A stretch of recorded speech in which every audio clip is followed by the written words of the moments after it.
Coucou les filles, donc aujourd'hui je vous retrouve dans ma cuisine. Nous allons préparer ensemble un gâteau moelleux aux pommes. Donc c'est parti, je vais vous présenter tous les ingrédients que nous allons avoir besoin pour cette recette.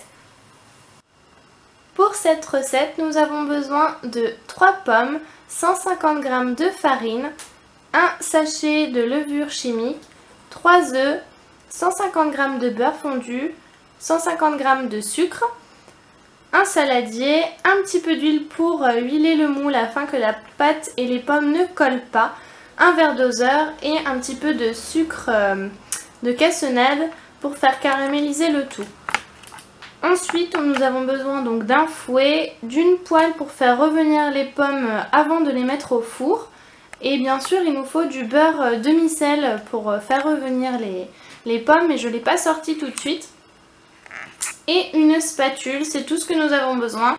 Donc c'est parti pour la suite de la préparation. On commence à éplucher les pommes et on va les couper en petites lamelles pour les faire revenir dans le beurre salé dans une poêle.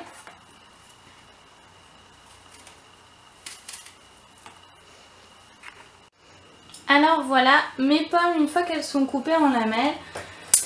Donc j'allume mon feu. Je ne le mets pas trop fort et je mets quand même un peu de beurre pour faire revenir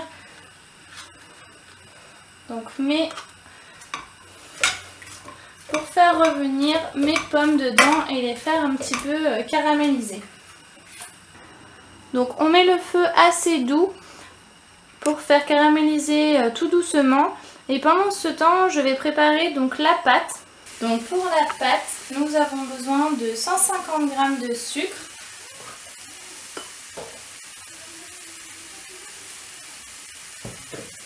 hop.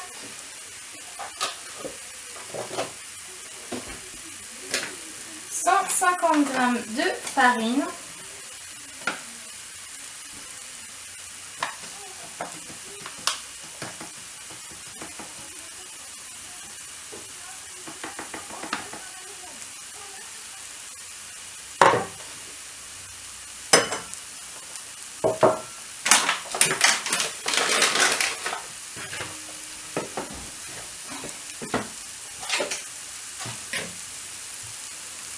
donc j'ajoute mes 150 g de beurre fondu.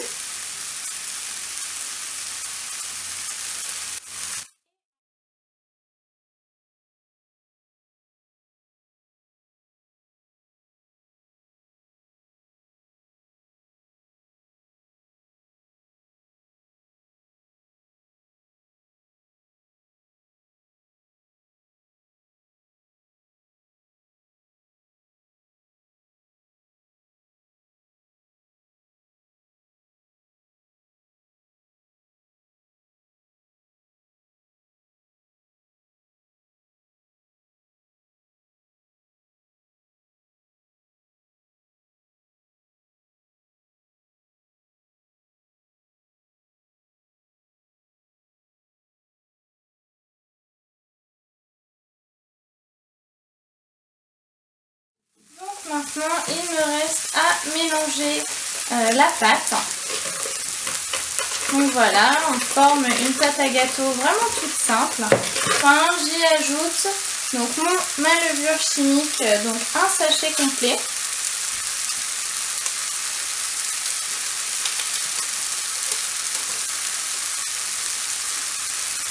Et on mélange le tout. On n'oublie pas de touiller de temps en temps ces petites pommes.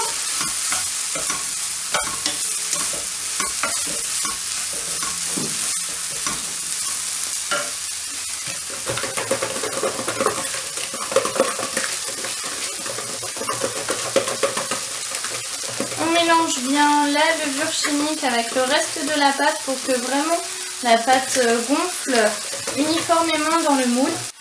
Et bien sûr, pendant ce temps, vous pouvez préchauffer votre four donc à 180 degrés.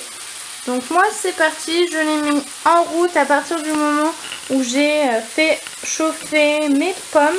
Donc vous pouvez couper le feu quand vous voyez que vos pommes commencent à caraméliser et un petit peu se confire, devenir un petit peu molles. Donc ne pas les laisser trop cuire parce qu'après les quartiers vont se casser. J'en ai quelques-unes d'ailleurs qui sont déjà un petit peu abîmées. Mais c'est pas grave, une fois mis dans le moule, ça se verra pas après la cuisson. Une fois la cuisson arrêtée sous les pommes, on va huiler notre moule. Donc moi j'utilise de l'huile toute simple Isio4. Donc j'ai pris tout simplement un sopalin. Je mets quand même une bonne quantité d'huile pour pas que la pâte et les pommes restent collées au fond de mon moule. Voilà, donc on huile bien tous les côtés, chaque endroit. Donc moi j'ai un moule à manquer, un petit peu en forme de fleur, je dirais, enfin il est un petit peu gondolé. Vous pouvez tout aussi bien utiliser un moule qui est lisse, un moule rond tout simple, ou un autre moule, mais faites attention pour le démouler, par contre ça risque d'être un petit peu compliqué. Et d'ailleurs je pense qu'avec le mien, je pense que ça va être aussi compliqué. Donc c'est parti, voilà l'étape la plus cruciale, c'est de disposer donc nos pommes confites dans notre moule. Donc de faire attention qu'elles ne se cassent pas et bien sûr les pommes sont très chaudes, donc faites attention de ne pas vous brûler. Donc moi je vais essayer de les disposer en forme de rosace. Je pense que j'aurai pas de quartier suffisamment beau pour faire tout le tour de mon moule. Donc on va faire avec les moyens du bord. Donc vous remplissez votre moule de pommes en fait sur le fond.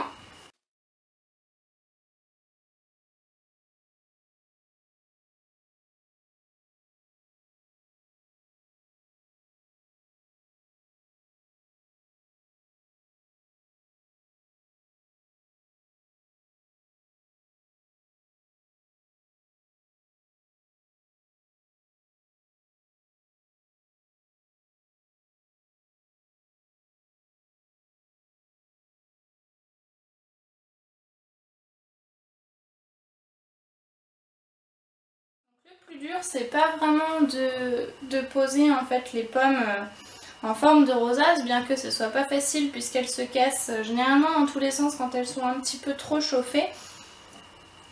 C'est de mettre la pâte sans que les pommes se dispersent de tous les côtés. Donc ça c'est autre chose, donc il faut vraiment poser délicatement en fait la pâte, la verser délicatement dans le moule. Généralement ça bouge un petit peu, je vais pas vous mentir, c'est rare que ce soit vraiment parfait. Donc là je rajoute les petits bouts histoire de ne pas gâcher. On voit à peu près le tour bien monté et malheureusement le milieu c'est un petit peu du grand n'importe quoi. Donc avant d'ajouter la pâte, nous mettons un peu de cassonade sur les pommes.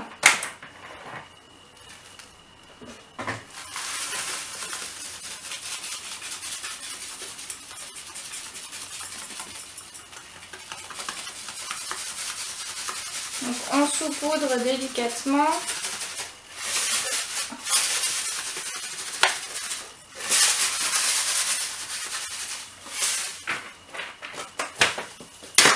Voilà, et maintenant l'étape la plus cruciale de la recette, c'est donc de verser la pâte délicatement. Donc on va la verser dans le milieu et faire doucement le tour du moule.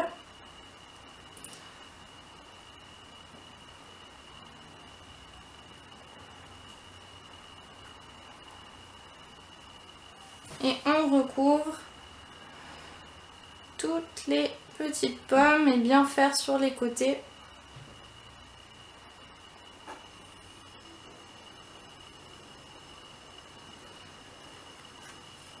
Je vais vous aider à récupérer la pâte qui est collée vers le fond et verser tout dans le moule. Donc c'est parti pour la cuisson. Moi je le laisse 35 minutes dans mon four à 180 degrés. Alors méfiez-vous parce que chaque four est différent, donc préférez retourner le voir plusieurs fois histoire qu'il ne brûle pas ou que les pommes ne caramélisent pas trop. Malheureusement on ne peut pas le voir, mais la génoise, une fois qu'elle est vraiment dorée, vous plantez un couteau dedans et si la pointe ressort sans pâte à gâteau dessus, c'est que votre gâteau est prêt. Et je vous retrouve juste après pour vous montrer le résultat final. Donc voilà le gâteau une fois sorti du four. Donc je vais le laisser refroidir et ensuite je le démoulerai délicatement pour pas qu'il se casse dans tous les sens. On va essayer de faire ça proprement. Donc voilà le résultat du gâteau aux pommes. Donc les pommes sont restées un petit peu collées au fond du moule, mais comme c'était la première fois que j'utilisais ce nouveau moule, je m'en doutais un petit peu. J'ai essayé de repositionner les pommes qui sont restées collées au moule. Donc voilà les filles et les garçons, j'espère que cette vidéo recette vous aura plu et n'hésitez pas à me mettre en commentaire. De gros bisous et je vous retrouve très vite pour une prochaine vidéo. Bye bye. Et mes 3 œufs.